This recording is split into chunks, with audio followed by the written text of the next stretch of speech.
Run, river, run. Run through the hills. Run, river, run to the sea. Run, river, run to your place beneath the sun. Run, river, run over me. Run through the land you... Hi, this is Jan Lewis. Welcome to be my guest. Today we have two very special people, a mother and a daughter, whom I read about in the Sunday Telegram. Lisa Mongtiero, who is mom on my far left, Hello. and on my left, the close left, is Jackie Mongtiero, her daughter. These are two women in recovery, and they're going to share their story with us. Who came first, how it all happened, what they were addicted to, and how they're doing now. You know, it's unusual to find a parent and their child, and the child was the one, or the young adult was the one who inspired the parent. Welcome, guys. Hi. Yeah, it just gives me Thank chills you. when I just see this. Who would like to start their story? Well, I will. This is mom right here. Yes. Lisa. Well, Jen, when I was in active use, it started off with a car accident, and I herniated 2 discs, which I ended up needing surgery for, and it started off with oxycodone prescribed from my physician. Oh, yeah. Well, that led to one thing after another, and the medications didn't work. I was on heavy medications. I was on morphine, oxycodone 30 milligrams, and several others for nausea and then sleeping. And Was the pain in your back, Lisa? yes, Yeah. it was severe. At the time, I hadn't had surgery yet, Yeah. so before I had the surgery, I couldn't walk. So it was very necessary. No physical therapy helped or anything? No, nothing. And then it came to a point where I lost my job. I couldn't walk. I was introduced to crack cocaine, and it was like amazing, you know, because now I didn't care, and I could function in the bed. Yeah. Until after I had my surgery, I tried to stop everything that I was doing. After my surgery, I felt wonderful, and then I came to find out that I started receiving the pain over again as I was in work.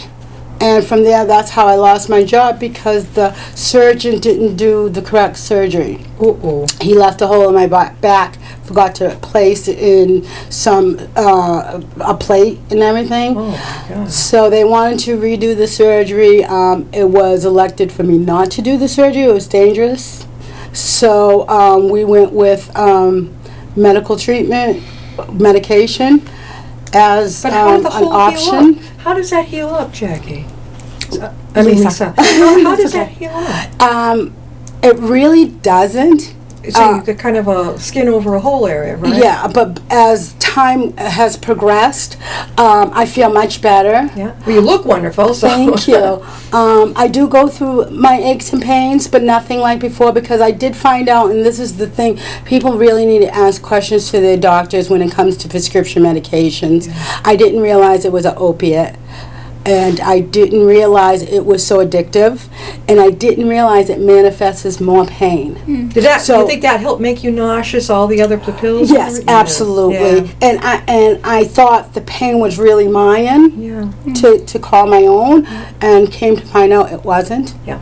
Yeah. And so years later, when they started tapering me off the medication, they were doing it in the wrong way, which in a sense is really good, because it opened my eyes, and I started seeing the world for what it really was, and the sickness and almost close to death.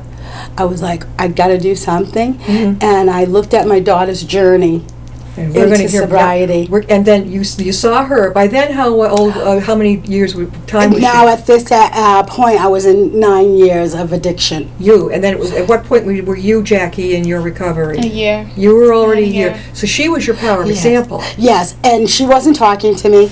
My mom wasn't talking to me. I didn't have family anymore because I was in denial Yeah. of my whole being. Did they go to Al-Anon, Lisa? No. You No. didn't go to Al-Anon? No. Okay. What I did is, once my doctor had lost his license and prescriptions. Your primary care? Yes, and so he moved on, and I received other primary care physicians, which noticed that what he was giving me was fit for a horse. A Molotov cocktail. Yes. And so I didn't realize that. I absolutely fought the fact they were taking my meds. Yeah, oh yeah. And so I woke up so sick, close to death. I reached out to my mom, Yeah. which reached out to my daughter, Yeah. which here I am today, thanks to them bringing me and sectioning me in a courthouse, Yep. which they took me right off into a detox. Right into the detox. Right into the detox. Were you scared to death when you got to the detox? No, I was too high. You were already, okay. You were, Yes, I was disoriented. I came out of the detox and I relapsed. And 2 months later, I re-entered Yep. into the same detox in New Bedford, Wadsey. Awesome detox. I had the same clinician, same bedroom, so I just took a little pause, came back Yeah. to life, and since then I moved to Worcester with my daughter. Yeah. Not with Not with her, me. in the same, not in the Not same, together. yeah, not in the same apartment or But anything, but in the same town. And she held my hand. I held her skirt tail, and it was so awesome because now my daughter was taking care of me and showing me and leading me the way. Did you go through the shaking and the panic attacks? I always had shaking panic attacks, so I don't know if it was me or just the overall The change. detoxing, yeah.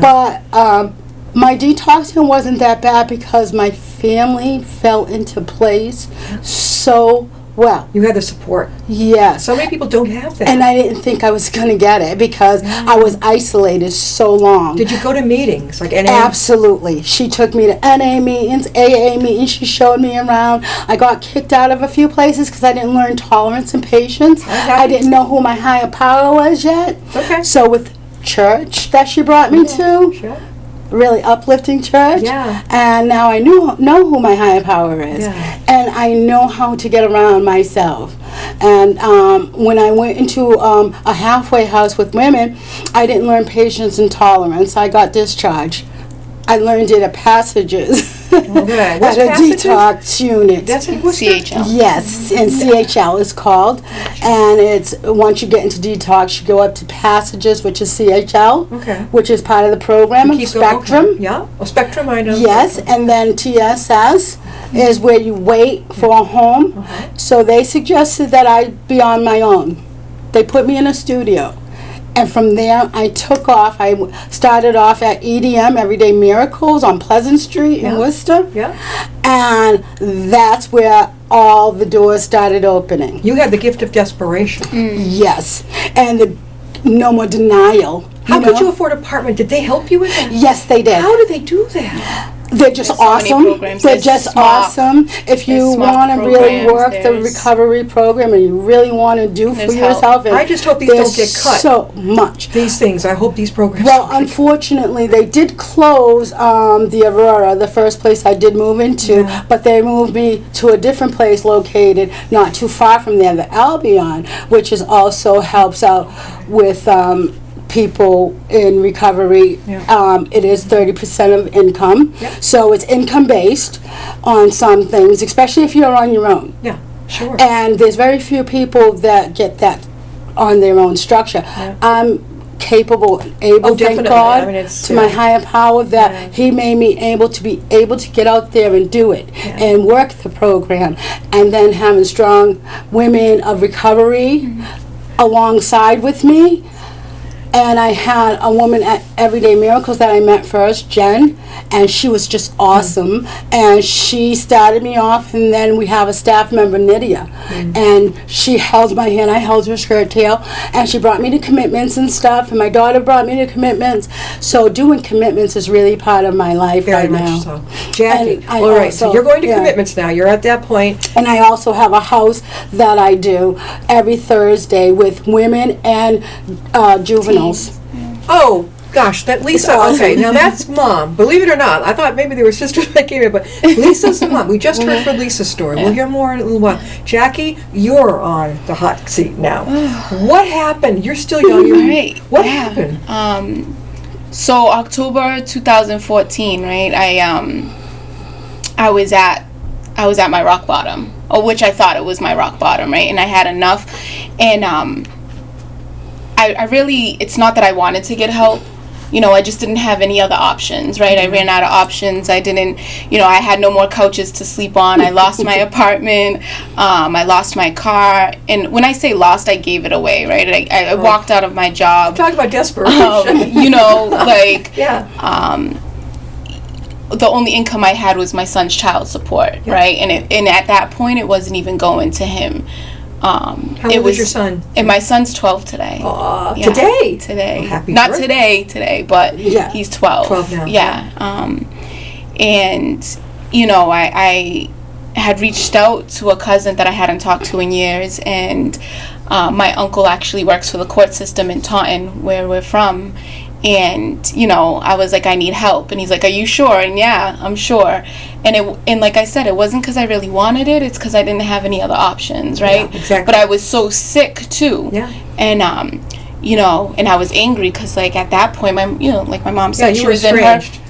She was in her crack addiction, and I'm sitting on the porch, and I tell this story when I go into commitments. I'm sitting on the porch with my 9-year-old son, right, in a suitcase, and she's looking out the window, right, and she's like smoking crack, right, and she doesn't even, awful. And she doesn't even want me in the house, right. And that's how much chaos I was in. Well, your thing was alcohol, and my main drug is alcohol. It was First and foremost, no matter what I do, and I've experimented. I've had oxycodone, Adderall and Valium, and just like anything that I could get my hands on, and but no matter what, I go back to alcohol for me. And is it in the family, Jackie? Yeah, absolutely. It is. You can trace on both sides. Both sides. Oh, you're double winner. Yeah. Both my parents are both ex-alcoholics. Okay, but they're in recovery. Your parents? Yes. Your parents? They're not. They're no longer drinking. Yes. Yeah. They do very well. So you knew. So from that point, what did you do? I've known since I was. Yeah. That. How old were you when you started drinking, Jackie? My first drink was 12. Oh my! My first drunk, where I was, obliviated and throwing up in the toilet, and like, oh my God, I'm gonna die. But then waking up the next day and being completely fine and saying, all right, well, that wasn't too bad. Hadn't hit her, yeah. That wasn't too bad. Yeah. And and from my first drink, I was a blackout drunk. From my first time, so that was to go without saying, but. I had no idea. So you're sitting on your mother's stoop. You got your little boy, my little suitcase, boy, and she doesn't want you in there. No. Now what did you do? Yeah, I called my cousin that I hadn't talked to in years. And what she said? And she picked me up. Yeah. And I kind of partied the night away, and I remember dropping my son off at school, and having being scared, I don't know when he doesn't know that I'm not going to see him.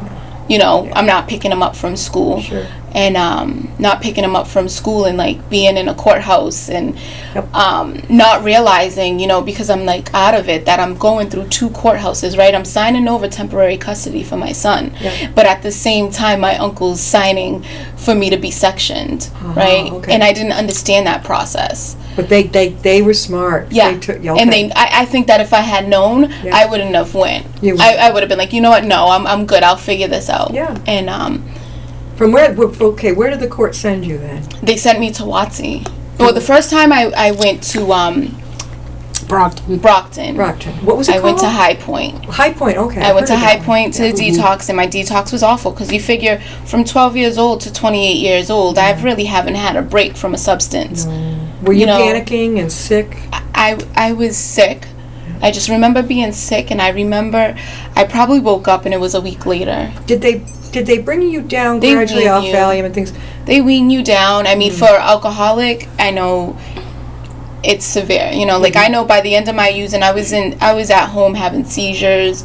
I was constantly, and I didn't realize, I'm in the ER every other day. Why? Mm-hmm. I didn't realize it was because I was alcoholic and I was sick and I was in my disease. I didn't understand that. I thought that I was really, something was really wrong with me. Yeah. And to come to find out, it was I was an alcoholic in my disease, and I was suffering. Mm-hmm. Mm-hmm. Did you get it in your first shot out? No.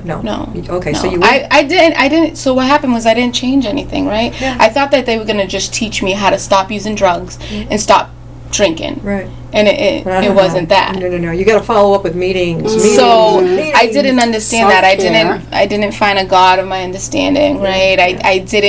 I sat in meetings many a times and I didn't absorb or process anything. They gave me a big book. Yep. And I put it to the side, and when I got kicked out of that halfway house, the first halfway house I was in, I left it and I said, "Oh, here, you can use it." I didn't need it, right? Like, I didn't Bible of AA. Exactly. And today that is, it's one of my main Does NA sources. have a big book? They Yes. have the green and gold. Yes, Green they and have, gold. a green and gold one, but it So is still the 12 steps. But it's 12 steps. At Al-Anon, Yes. it's still the 12 steps Yes. too. Yes. They have a numerous books as well. Yes. I can't say enough. I There's have them something for all. everyone. There's something for everyone. It have doesn't them. matter if it's all recovery, if it's AA, if it's NA. Because It's for Everyday everyone. Miracles is all recovery.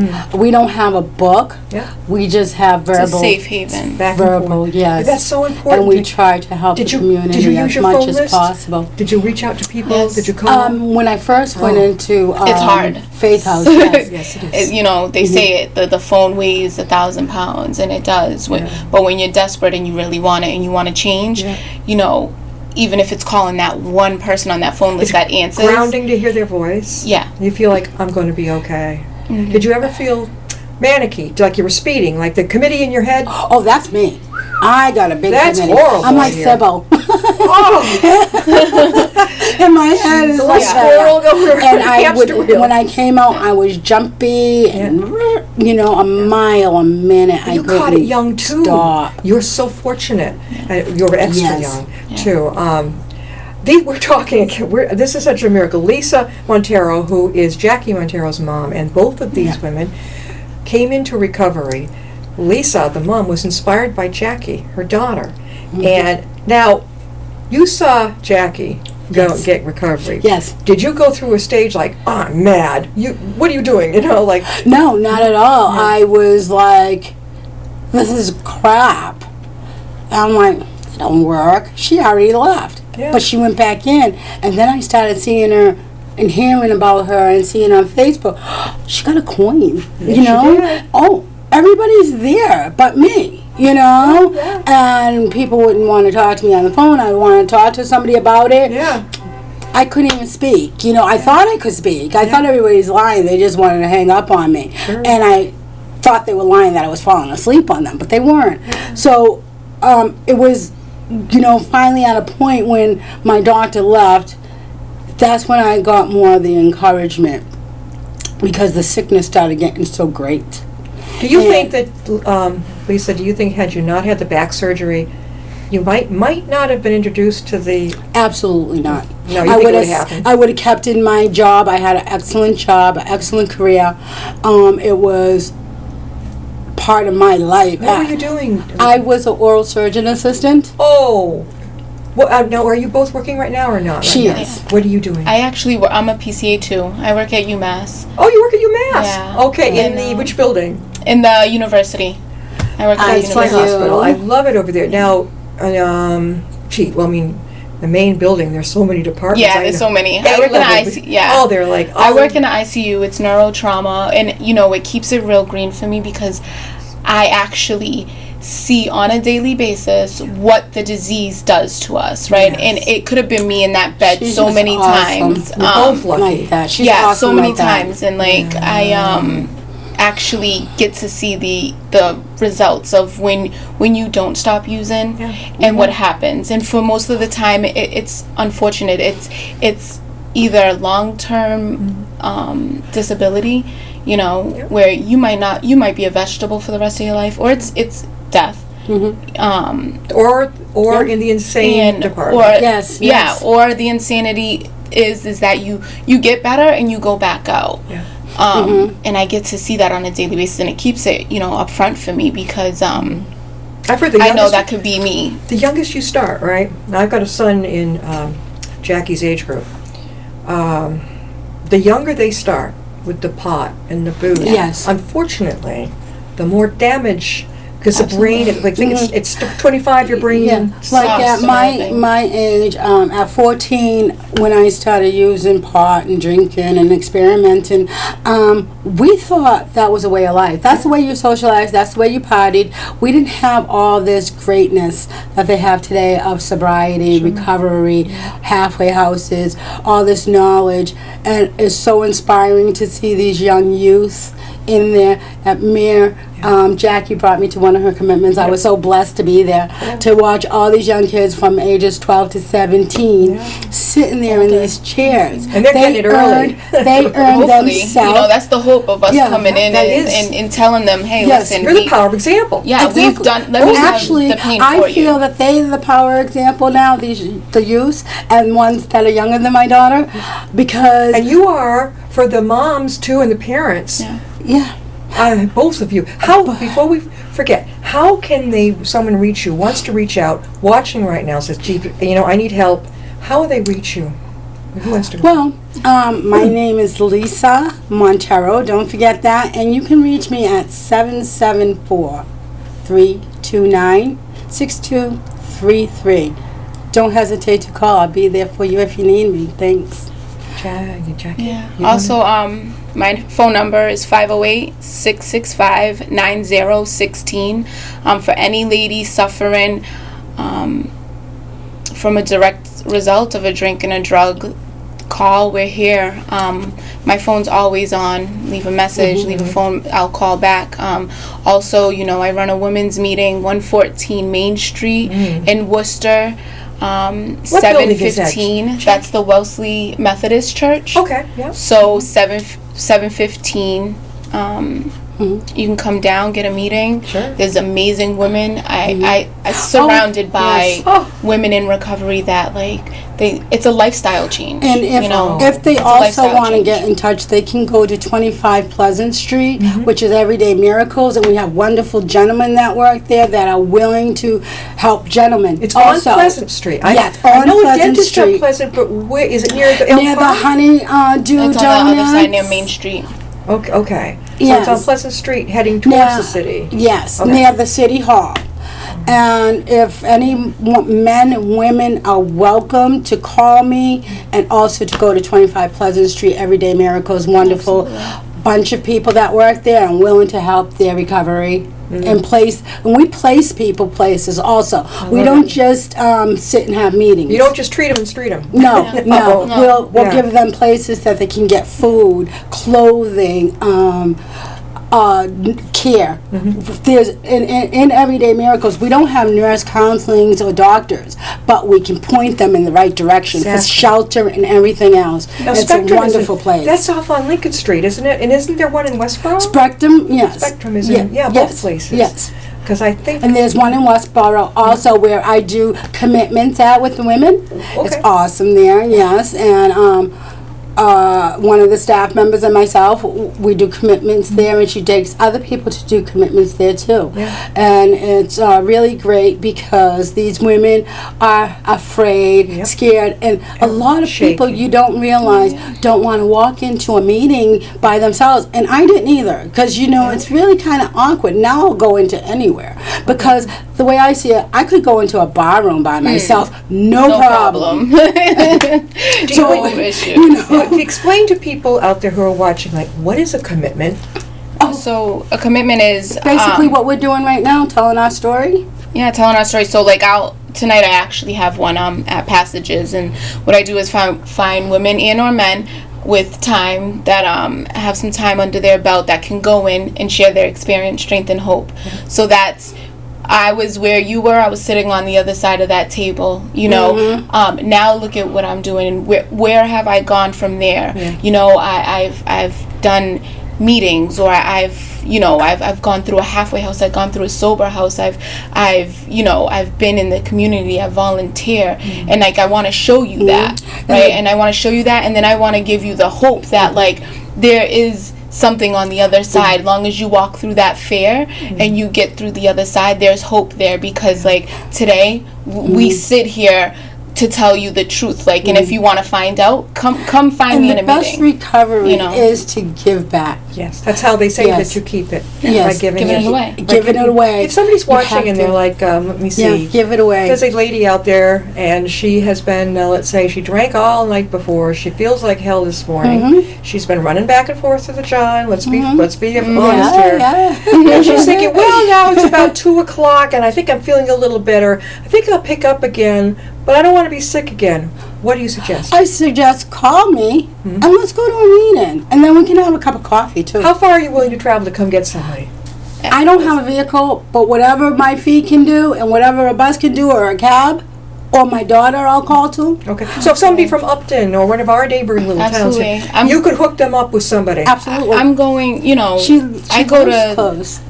tonight I'm supposed to pick up some girls from Hopkinton. Very good. To come for a commitment and then, Uh-huh. then go to a meeting afterwards. So it's like, whatever I'm willing to do is whatever you're willing to do, right? I think a lot of women don't understand. They think, well, so-and-so drank until she was 50 or 60. And I say, you know something? I said, if you ever go to one of the meetings, take a look around. The women who waited, I say, really long, look at their faces. I they came age into quickly. recovery at the age of 50. I am 51 now. Yeah, and you made it. You Yes. look great. And but I it doesn't started always at 50. happen. No, They look no. like they're like It's 20 never- years older. It ages. Thank you. You look. I mean, the Thank two of you. I you. You got it. appreciate You're that. so young. You got it. Do you bring your son to meetings? Absolutely. Yes, he loves there- it. He's awesome. He's amazing. We do volunteer work. Yeah. We do, things around the community, and I try to bring him as much as I can. Does he bring coloring and stuff to do? He has his phone, it's all Yeah, but woman does technology, that. right? Yeah. But when we volunteer and everything, he's right in there. Like he honestly, he makes more friends than I do. Like he's just he's social and he's he helpful. He loves likes to to be around it. participate. You have planted the seed. Yeah. Doesn't mean it's a guarantee. No, it doesn't. He could I know absolutely a be on lot the of other side. AA children, Yeah. babies, they call them AA babies from back in the day, that have fallen into the addiction. They go and do their own research till they hit bottom, Yes, and then they and come then in. they know where to go. You're not- They think, no one's they think exempt. AA is a No. cult. I'm Yeah, like, yeah. no. No one's exempt Yeah. from this. The And door no one swings has both to ways. worry Yeah. about just seeing Jackie or I, because we know strong people in recovery, Yeah. such as at her meeting some of group, my and best friends are. as in Everyday Miracles, very strong people. So if we can't get to them, we'll make sure You will someone find will. Anyway, now the headquarters, and I them. understand. I don't know where is NA in with the AA headquarters on Grove Street. Are they the same? I know AA's headquarters is on Grove Street. Yeah, the intergroup. From That's what on I Grove hear, Street. intergroup. Yeah. Does NA have intergroup? I'm not sure. To get the books, well, you can win a book. Yeah, I mean, Yeah, but you you can can. order them. Yeah. I mean, listen, everything's online. You can Everything's find it. online, And also, then there's if you go places into you a can meeting, go, there's you going can to get be them for someone. free. There's Somebody gonna be might, if they someone. win, well, if there's a raffle, if Yeah. you win it, you're a long timer. Absolutely. For God's sake, give it to But someone. like my 12-step book for AA, I came in, I said, I don't have one of these. They said, here, Yeah. church, here, you don't have a Bible? One more Bible. time, you have to wrap it up. Yes. Girls, how can somebody reach you? They'd like to quit. Call me. My name is Lisa, and you can call me at 774-329-6233, or you can call Everyday Miracles on 25 Pleasant Street. We'll be happy to help you anytime, any day. Jackie? Thank you. Absolutely. My number is 508-665-9016. You can find me on Facebook, Jacqueline Jeanette. You can message me. I'm on Facebook Just too. just call and reach out. We're there. There's recovery. There's hope For on the other everyone. side. No shame. I want to, shame. this Men, is, women, we're in the 21st children. century now. This isn't back when Yes. our great-grandparents, no, someone drinks. and no shame. Just one thing I want everyone to know, that it doesn't matter the age. Yep. From 12 to 70, 80, Yep. we're all in the same group. We're Yep. all in need of help and love. We're all, what do they say? That they're all bozos on the same bus. Exactly. Thank you, girls. I want you to Thank come back, too, you. because you have a Absolutely. message that I want to keep getting out to Yeah, people. Thank you. Anytime. Absolutely. We have a mother and a daughter here. This shows you that Absolutely. the program works if you work it. Yes. And the daughter was the inspiration for the mom. Yes. This is rare. I don't think I've ever seen this. I have seen a child follow, a young person, the daughter or the son, follow in the parent footsteps. Yes. But a very brave, smart mother saw her daughter getting well, recovering in addiction, and it's a day at a time, I understand. And have no Girls, you've gotta shame to come back. follow Yes, your we will. We love daughter. I have no shame following her. You must be so proud of one I am. another. Yeah. She's awesome. Oh, you know, when my sponsor told me a year ago, 2 years ago, and she said, well, you never know. And I said, no, I know my mother. She's never going to change. And now I eat my words because Thank you both for being our Thank guests. you We'll have so them back. much. If they will Thank come, you. and I feel honored Absolutely. by having them here. Absolutely. Alrighty? We'll see you next time and be my guest. Thank you. Thank you.